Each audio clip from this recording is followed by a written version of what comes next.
Yeah, we got Eduardo in Brazil. He All is right. a theist and prisoners of bad ideas, how our senses trick us into forming incorrect thoughts. So, Eduardo, you're on with, I'm going to let Scott and Seth take care of, respond to you.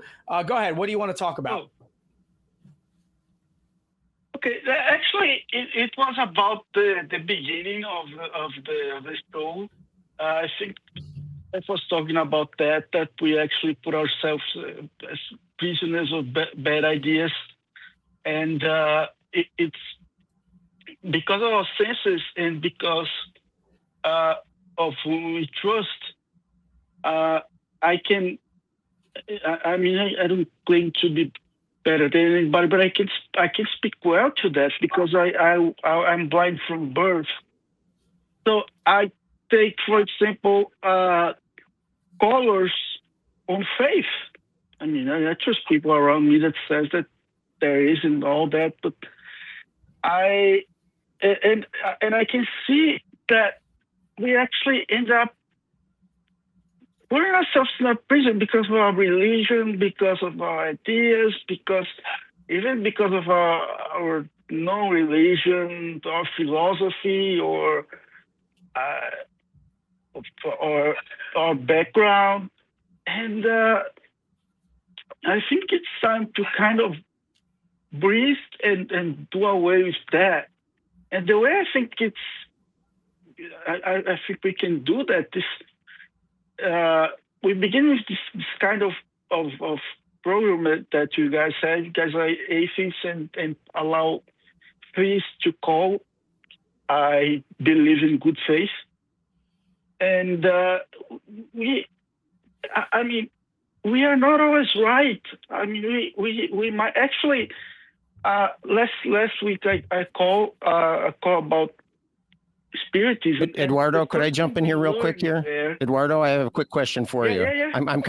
I'm having a little trouble tracking your point here. Are you saying you mentioned in the notes to the screener that you're something about prisoner of bad ideas? So are you saying, and I see that you're a theist as well. Are you saying that atheists are imprisoned with their bad ideas, or what? And you've mentioned that, we can't be sure of things that we think and so forth, and we can be wrong. What exactly is the point you're trying to make as opposed apropos to religion? I do think that atheists are prisoners of their ideas, but I think that theists are prisoners of their ideas as well.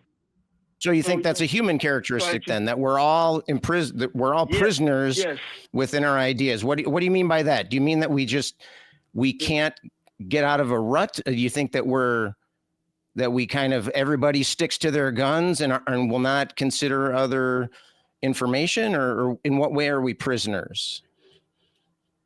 Yes.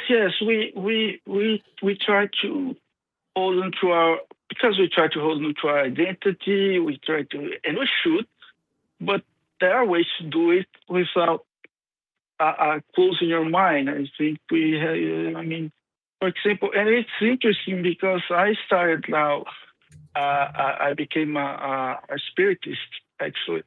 And the first thing we learn is actually, listen, things are what we know about today with science, with religion, with everything, but it all can change tomorrow because we are very limited in our comprehension of the universe.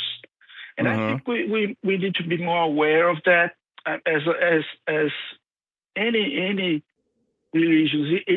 But it's frightening. It's frightening because it's like swimming in a swimming pool and standing up and there's no floor. It's kind of that. It's kind of that sensation because when everything is changeable, it's hard to maintain our core, and I think that's what's happening. Well, if you're saying that human beings kind of cling to their beliefs, I would agree with you on that. If you're saying that human beings can often have difficulty being open-minded, I would agree with that. I'm not sure. I mean, is that Was there more to what you were saying, or were you just offering a warning for people to try to be open-minded and be ready for other things? Seth, I think, did you want to chime in? I think what I'm hearing is Eduardo is saying we cannot trust our senses. Okay. So don't be overly closed-minded. Is that what I'm hearing? Yes, but not only that. We need to try to be a little less defensive, because I saw in the last quote. I'm sorry for referring to that. And what I saw, for example, was both it was like a shooting match. I mean, nobody gave an inch there. I mean, not you, Seth, you didn't participate too much on that call, but Jimmy didn't, and the other guy even less. I forgot his name, the guy from Canada.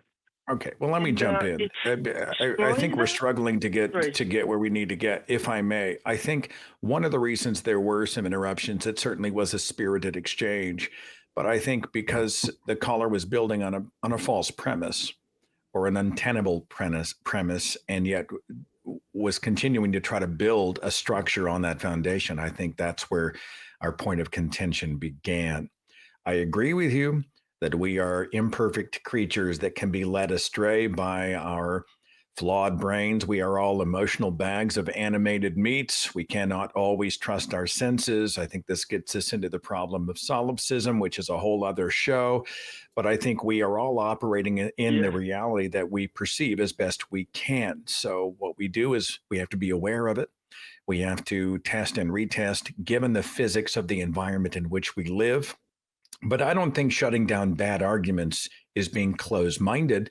I think what we were doing in a short form broadcast was trying to use economy with our time and to respect the time and attention of our viewers and our listeners. A bad argument's a bad argument. A false premise is a false premise. It doesn't mean we're closed-minded. It simply means that we've heard this before and we've rejected it on merit or lack of. Okay.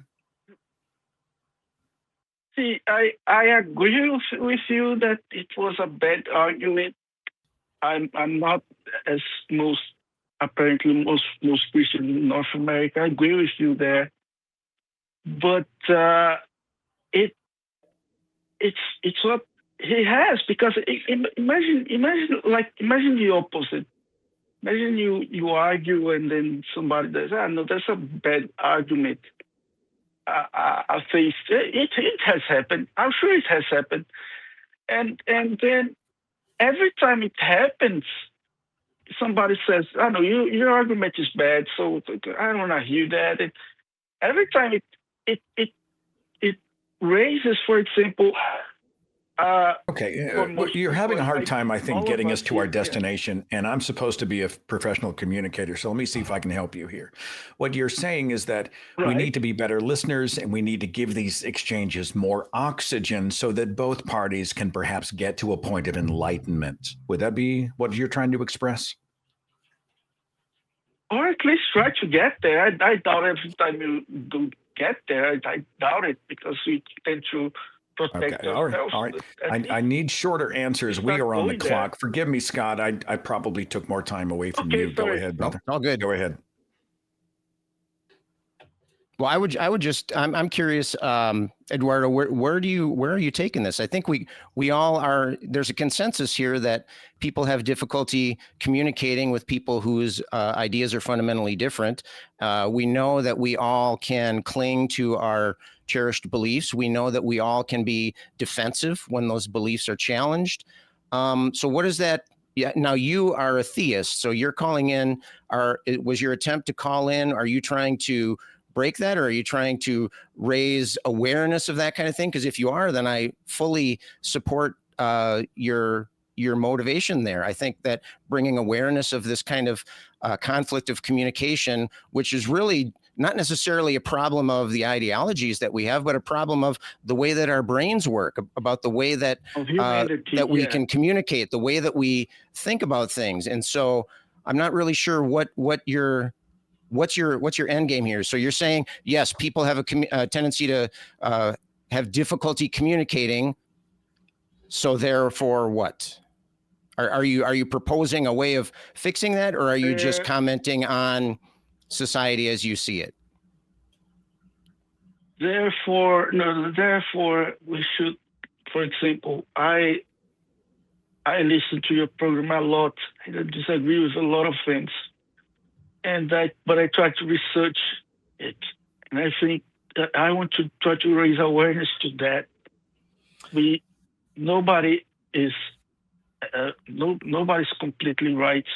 Nobody's completely wrong. I think everybody sort of has the truth, but you were talking about one of the calls here that they were talking about the God of gaps, and every time we find something out, the God diminishes. So I know we don't have time for that, and I actually think that we get closer to God, closer to the purpose of God. But I'm sorry, Scott, but I want to do one thing real quick. Jump right in, Jimmy. Go ahead. So yeah, we are not. You're right. We're not going to go down that road right now. We've only got a few minutes left of the show, and so I appreciate you listening and paying attention week by week, not just today. But I am the guy that you were talking about as far as when I raised my voice and became emotional. I didn't do that. Hold on. I didn't do that with all of our callers today, nor do I do that regularly, although I have before. Listen, but when somebody, and you're saying that we need to get to a point where we research, I just dealt with a caller who does not do any research, okay? And when presented with facts, refuses to look into them, accept them, give them consideration, and then after all said and done, says that it was okay that Native Americans were slaughtered because they're now getting tax breaks and they've been allocated small plots of land across the United States. That to me is completely reprehensible. And I will meet the justification of murder and slavery with a vehement reaction, a denial, and an opposition, strict opposition every single time. Okay. And so while I agree with you, the call for a more professional and understanding conversation is generally what we want to do.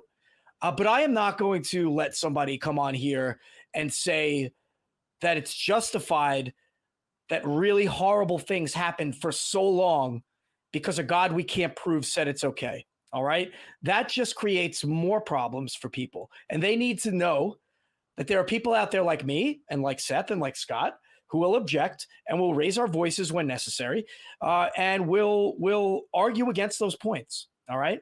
And so that's what I have to say in my defense. I raised my voice once. To lie to you. I said the same actually. It was a while back. I think it was. I was in sacred time, channeling my modality of being, if I can draw from a previous caller. But yeah, no. I think we take Eduardo's point. We probably beaten the dead horse. Don't you think? I mean, I get it. He wants more charitable exchanges because he thinks maybe there are truths that we are missing because people are talking over each other. This speaks to a discussion that we have had even privately, I think, about how do we change minds, even our own? How do we best approach our interlocutors, and perhaps rehumanize discussions that become dehumanized, especially in the internet verse? I get it. Eduardo, I think we take your larger point. Okay. Okay, but let me tell you one last thing that I think I'm sorry. We're almost out of sacred time. Done, the modality of being really determines that we should move on. Yeah. Eduardo. Yeah. So Eduardo, thank you so much for calling. I appreciate your positivity and what you're saying. And when does it become profane time? Is that what he said? It was profane something. Profane temporal universe or something. Yeah. Is that when do we translate from sacred time to the profane temporal? I don't know, maybe that's the after hours version. In about 3 minutes, I think. Yeah.